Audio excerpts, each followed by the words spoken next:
नमस्कार दोस्तों। फिर से स्वागत है आपका अमित कुमार दुबे क्रिप्टो में, एक ऐसा डेस्टिनेशन जहां पे हम क्रिप्टो करेंसी से रिलेटेड सारी न्यूज़ के बारे में चर्चा करते हैं। All over crypto currency market इसमें 3.68% अप में है और मोस्टली करेंसीज अप में ही है। मतलब कुल मिला के कुल मार्केट रिकवरी के दौर से क्या होता है, बाहर आ रहा है, रिकवरी अब हो रही है मार्केट में। लेकिन एक बहुत बड़ा सवाल उठ के ये सामने आता है कि हमें अपनी टोटल पोर्टफोलियो को मतलब कैसे सेग्रीफाई करना चाहिए इन्वेस्टमेंट के तौर पे। कितना परसेंट हमको क्रिप्टो में इन्वेस्ट करना चाहिए, कितना हमको स्टॉक में इन्वेस्ट करना चाहिए, एफडी में इन्वेस्ट करना भी चाहिए या नहीं करना चाहिए। देखिए, इन सब का सवालों का जवाब एक ही है। देखिए, कोई भी पर्सन अगर क्या होता है इन्वेस्टमेंट के पर्पज़ से अगर अपनी जमा पूंजी को कहीं लगा रहा है तो उसका एक ही मकसद होता है कि एक निश्चित टाइम पीरियड के बाद उसे अच्छा खासा लाभ मिले। इसके अलावा भाई लाभ मिले अगर बच्चे की शादी के लिए, बच्चों की पढ़ाई के लिए, इन सारी चीज़ों की भी काफ़ी वैल्यू होती है। इसी के लिए आदमी इन्वेस्ट करता है, चाहे आप किसी भी माध्यम में निवेश करते हो या किसी भी माध्यम के द्वारा निवेश करते हो। जैसे जैसे रूस यूक्रेन का मामला बढ़ा वैसे वैसे स्टॉक मार्केट और इवन म्यूचुअल फंड्स में भी काफ़ी ज़्यादा नुकसान हुए। क्रिप्टो मार्केट तो ऑलरेडी वोलाटाइल है, इसके ऊपर छोटी छोटी सेंटिमेंट्स का काफ़ी असर होता है। और ये तो युद्ध वाली बात थी, इसका तो असर होना स्वाभाविक सी बात थी। उसके बाद रेगुलेशंस हुए, बाकी चीज़ें हुई। तो अभी हम इस बारे में बात करेंगे कि आफ्टर ऑल अगर हम किसी पर्पज किसी भी क्या होता है ऑप्शन में इन्वेस्ट करते हैं तो हमें किन चीज़ों को ध्यान में रखना होगा। तो देखिए, यहाँ पे मतलब मैं दो कैटेगरी में इन चीज़ों को क्या होता है इस पूरे वीडियो को एग्रीगेट डिवाइड करूँगा। पहला तो ये कि मतलब रिस्क लो हो और रिटर्न भी लो होगा। ठीक, पहला सेक्शन वो होगा। दूसरा सेक्शन ये है कि रिस्क मॉडरेट होगा और रिटर्न जो है वो भी क्या होता है लो भी हो सकता है, हाई भी हो सकता है, मॉडरेट कुछ भी हो सकता है। और तीसरा है हाई रिस्क हाई रिटर्न। तो पहले वाले कैटेगरी में जो आता है वो जैसे लो रिस्क और लो रिटर्न वाला हिसाब किताब है। तो उसमें सीधा सीधी एक ही फंक्शन आता है, वो है एफडी, फिक्स डिपॉजिट। देखिए, एफडी के साथ पहले आज से करीबन 10-12 साल पहले की अगर हम बात करें तो उसमें ये था कि हमारे पैसे 10 साल में 12 साल में दोगुना हो जाता था। तो तो उसी हिसाब में महंगाई भी बढ़ती थी, लेकिन हमें पैसे 10 साल में दुगना हो जाते थे। तो इस वजह से लगता था कि एक अच्छा खासा इन्वेस्टमेंट मिल रहा है, एक अच्छा खासा रिटर्न मिल रहा है। आज की रेट में क्या है कि एफडी पे भी क्या होता है रिटर्न काफ़ी कम हो गया। 6% तक का rate of interest banks provide करवा रहे हैं। अगर सीनियर सिटीजन है तो 0.50 और बढ़ जाता है, 6.5% है, 7%, 1% और 0.50 या 1% बढ़ा देते हैं अगर सीनियर सिटीजन है तो। लेकिन प्रॉब्लम यह है कि क्या होता है जो एफडी से हमको रिटर्न मिलता है वो क्या होता है महंगाई जैसे जैसे भाई समय बीतेगा वैसे वैसे महंगाई भी बढ़ेगी। नॉर्मल सी बात है कि अगर हम एक फॉर्च्यून क्या होता है रिफाइंड का यूज करते थे आज से 10 साल पहले, तो हो सकता है कि वो फॉर्च्यून रिफाइंड आज से 10 साल पहले हमको 50 रुपये में मिलता हो, लेकिन आज उसका दाम 140 रुपये हो गए। आज से 10 साल बाद क्या होता है, हो सकता है 280 रुपये हो जाए। भाई महंगाई पे किसी का जोर नहीं है, वो तो बढ़ती ही रहेगी। तो हमें इन्वेस्टमेंट ऑप्शन ऐसा चूज करना है जहाँ से हमें रिटर्न के साथ साथ महंगाई से भी सुरक्षा मिले। अब दूसरे पार्ट की ओर आते हैं। दूसरा पार्ट है हमारा high moderate risk moderate return. इसमें स्टॉक मार्केट आते हैं। स्टॉक मार्केट के साथ एक सबसे बड़ा प्लस पॉइंट ये है कि अगर देखिए एक एफडी को छोड़ के जितने इन्वेस्टमेंट ऑप्शन है सब में आपको रिसर्च करनी होगी। स्टॉक मार्केट भी ऐसा नहीं है कि आपने आंख बंद किया, किसी ने बताया कि भैया इस कंपनी का शेयर ले लो, आपने उसमें इन्वेस्ट कर दिया और रातों रात माला माल हो गया। ऐसा कुछ भी नहीं होता है। अगर इस तरीके का कोई भी इन्वेस्टमेंट ऑप्शन आपको दिखाई पड़ा है तो वो टोटली फ्रॉड है। ये बातें ध्यान में रखिएगा, वो टोटली फ्रॉड है कि 24 घंटे में अमीर बनिए, एक महीने में क्या होता है करोड़पति बनिए, ऐसा कुछ भी नहीं होता है। जो इन्वेस्टमेंट है वो धीरे धीरे और कॉन्टिन्यूस प्रोसेस में ही आपका इन्वेस्टमेंट क्या होता है बढ़ेगा। आपको क्या होता है उसके अच्छे रिटर्न देखने को मिलेंगे, लॉन्ग टर्म में अच्छा खासा रिटर्न देखने को मिलेगा। ये रातों रात वाली कोई स्कीम स्टॉक मार्केट में नहीं होती। तो ये बात ध्यान रखिएगा कि स्टॉक मार्केट में भी आपको निवेश सोच समझ के और पूरे रिसर्च के साथ ही करें। स्टॉक मार्केट में एक और प्लस पॉइंट ये है कि आपके पास फंडामेंटल पूरे एनालिसिस हिस्ट्री होती है, जहाँ पे आप उस पर्टिकुलर कंपनी के बारे में पूरी हिस्ट्री निकाल सकते हैं, सारी जानकारी ले सकते हैं और बाकी सारी चीज़ें।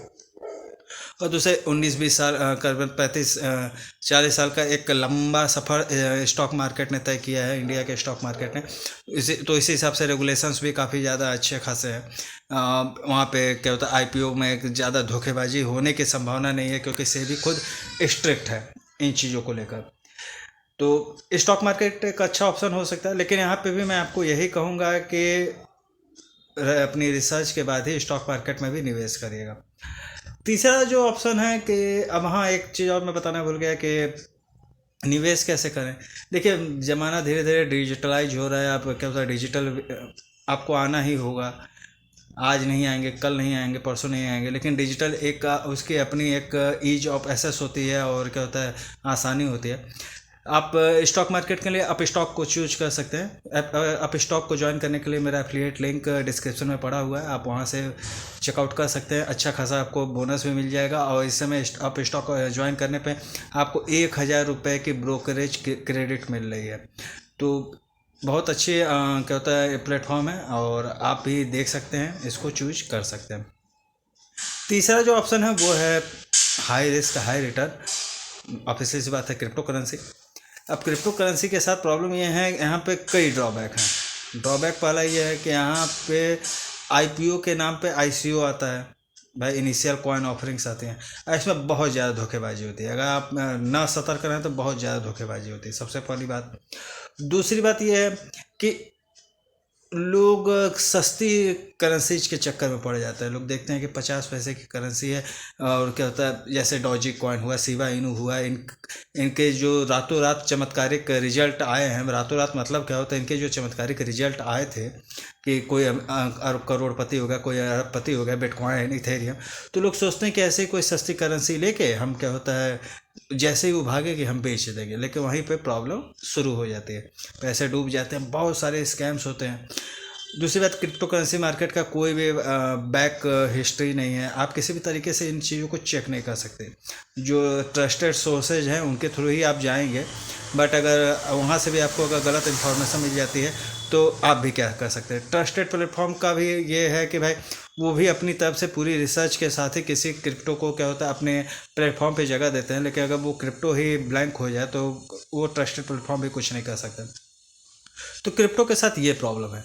तो मुझे ऐसा लगता है कि अगर आप सपोज करिए, अगर इंडियन रुपये में मैं बात करूं, तो अगर आपके पास 1 लाख रुपए हैं, आप 1 लाख रुपए इन्वेस्ट करने के बारे में सोच रहे हैं, तो जो मेरा रेशियो होगा वो होगा नियर अबाउट 30-50-20। 30% मैं कहूँगा भैया आप फिक्स डिपॉजिट में करो, 50% कहूँगा भैया आप स्टॉक मार्केट में करो, और 20% मैं कहूँगा भैया क्रिप्टो में आप कर सकते हो। या इसको मैं अमूमन अपने वीडियो में कहता हूँ 5 से 10%। लेकिन अगर आपको क्या होता है, ऐसे मतलब इसमें थोड़ा रिस्क है, लेकिन क्या होता है, यहाँ पे आपके जैसे 30% जो आपने एफडी में लगाया वो तो प्योर क्या होता है, सेफ है, उसमें कोई प्रॉब्लम नहीं है। जो 50% आप क्या होता है शेयर मार्केट में लगाएंगे, रिनाउंड कंपनीज में लगाइए, ब्लू चिप्स कंपनी में लगाइए। जो 20% आप क्रिप्टो करेंसी में लगाएंगे, उसमें मैं यही कहूँगा कि 20% में जितनी भी वैल्यू आपकी आती है उसको 90:10 में ही आपको डिवाइड करके रखना होगा। अब ये 90:10 क्या है, ये भी समझने वाली बात है। 90:10 में ये है कि मैंने पूरी क्रिप्टो करेंसी, जो भी क्रिप्टो करेंसी मार्केट है, उसको 2 पार्ट में डिवाइड किया। एक मेन स्ट्रीम सेक्टर से, दूसरा आउट स्ट्रीम सेक्टर से। मेन स्ट्रीम सेक्टर में मैंने 2 ही करेंसी को रखा है। वैसे तो कई सारी करेंसी है जिनके ऊपर मेरी निगाह है, लेकिन मेन स्ट्रीम सेक्टर में मैंने 2 ही करेंसीज को रखा है। बड़े बड़े एक्सपर्ट्स भी इन्हीं 2 को ही रखते हैं, एक बिटकॉइन, दूसरा इथेरियम। इनके अलावा मैंने और किसी करेंसी के बारे में नहीं सोचा है कि उसे मेन स्ट्रीम में रखना है। रीजन क्या है इसके पीछे कि मेन ये दोनों करेंसीज का एक अच्छा खासा इतिहास है, एक अच्छा खासा इनकी मार्केट कैपिटल बनी हुई है, मार्केट लीडर हैं। अगर बिटकॉइन की बात करें 41% इसकी मार्केट कैपिटल पे कैप्चर है। इथेरियम की बात करें तो 33% इसका मार्केट कैप्चर है। तो ये एक मतलब प्लस पॉइंट है। मैंने अपना अगर 20% में इन्वेस्ट करता हूँ, 1 लाख का 20% अगर 20,000 रुपया हो रहा है, तो 20,000 रुपये का मैं 90% इन्हीं दोनों शेयर्स में पहले इन्वेस्ट कर दूंगा। अब बाकी बची जो 10% उसको मैं अपने हिसाब से वो भी रिसर्च करते हुए कि कौन सी करेंसी में लगाना चाहिए, कौन से में नहीं लगाना चाहिए, उस हिसाब में मैं इन्वेस्ट करूँगा। हाँ, इसमें ये है कि आप अब इस 10 जो 10 बच रहा है, 10वां हिस्सा बच रहा है, इसको आप अपने हिसाब से कर सकते हैं। इसके बाद जो आउट स्ट्रीम करेंसीज बच रही हैं, इनको भी 3 पार्ट में आप डिवाइड कर सकते हैं। पहला मीम कॉइन, दूसरा यूटिलिटी, पहला मीम कॉइन, दूसरा मेटावर्स कॉइन, तीसरा वेब 3.0 कॉइन। ये तीनों अलग अलग कॉइन कैटेगरी के कॉइन है। मीम कॉइन में Doge coin, Shiba Inu, Floki इनू, बहुत सारे करेंसीज आते हैं जिसमें टॉप 5 में ही आपको इन्वेस्ट करने के बारे में सोचना चाहिए। इसके बाद अगर बात करें कि मेटावर्स कॉइन में तो डिसेंट्रलैंड, सैंडबॉक्स, आवे, ये सारे करेंसीज आ जाते हैं। वैसे ही वेब 3.0 में भी है। इसमें भी आपको इन्वेस्ट करने के लिए सबसे पहले यही आपको मैं सजेशन दूंगा कि आप टॉप 5 करेंसीज में ही इन्वेस्ट करिए। इसके अलावा और किसी करेंसीज में इन्वेस्टमेंट के बारे में मत सोचिएगा। कैसा लगा आपको मेरा ये इन्वेस्टमेंट के वो लेकर दिया गया एडवाइस? अगर अच्छा लगा तो प्लीज़ कमेंट बॉक्स में कमेंट करके जरूर बताइएगा। वीडियो अच्छा लगे तो अपने दोस्तों के साथ भी शेयर जरूर करिएगा।